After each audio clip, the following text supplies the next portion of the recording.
Hello friends, இன்றைக்கி Sunday morning பார்த்திங்கன்னா காலையில் வந்து வாட்டர்மெலன் கட் பண்ணி சாப்பிட்டோம். ஸோ கொஞ்சம் சாப்பிட்டதுக்கப்புறம் பார்த்திங்கன்னா இன்னும் ஒரு 1/2 1 hour போல் வந்து ரெஸ்ட் விட்டுருப்போம். அதுக்கப்புறம் பார்த்திங்கன்னா பசி கொஞ்சம் இருந்துட்டு தான் இருந்தது. சரி, உப்புமாவாவது செஞ்சு சாப்பிட்லாம் அப்படின்ட்டு ரவை வந்து கொஞ்சம் இருந்துச்சு. சரி, அதை வச்சு பண்ணிடுவோம் அப்படின்ட்டு பண்ண ஆரம்பிச்சிட்டேன். பேனில் வந்து உப்புமா வந்து எல்லா ரெசிபியும் வந்து எல்லாத்துக்கும் தெரியும். பட் இருந்தாலும் நான் சொல்கிறேன், நான் எப்படி பண்ணுவேன் அப்படின்னு சொல்கிறேன். பேனில் வந்து ஒரு 2 ஸ்பூன் வந்து ஆயில் ஊற்றிட்டு கடுகு போட்டு தாளிச்சிட்டு கொஞ்சோண்டு கருவேப்பிலை, பச்சை மிளகாய் வந்து உங்களுக்கு வந்து வேணும்னா ஆட் பண்ணிக்கோங்க காரத்துக்கு.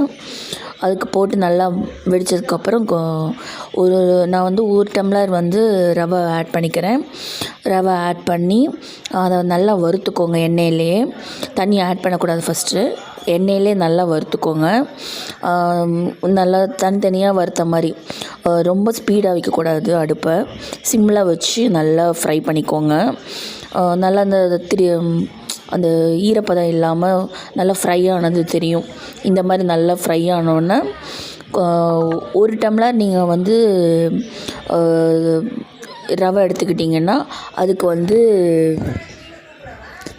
1 டம்ளருக்கு வந்து 1.5 டம்ளர் வந்து தண்ணி ஆட் பண்ணணும். நீங்கள் வந்து 1.5 டம்ளர் ஆட் பண்ணிங்கன்னா கரெக்டாக இருக்கும். நான் வந்து 1 டம்ளர் எடுத்தனால 1.5 டம்ளர் தண்ணி ஊற்றிக்கிறேன். இதில் கொஞ்சோண்டு வந்து சால்ட்டு போட்டுக்கோங்க, ஒரு 1/4 ஸ்பூன் வந்து.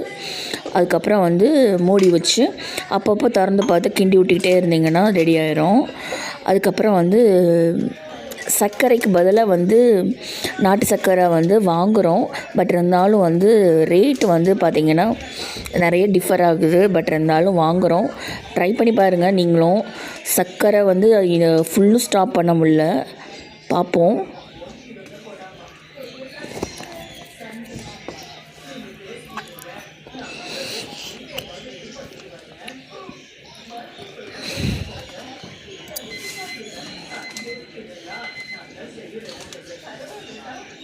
தரமான மீனாக இருக்கணும்.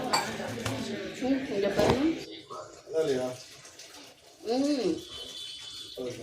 சூப்பராக என்ன மீன் இது?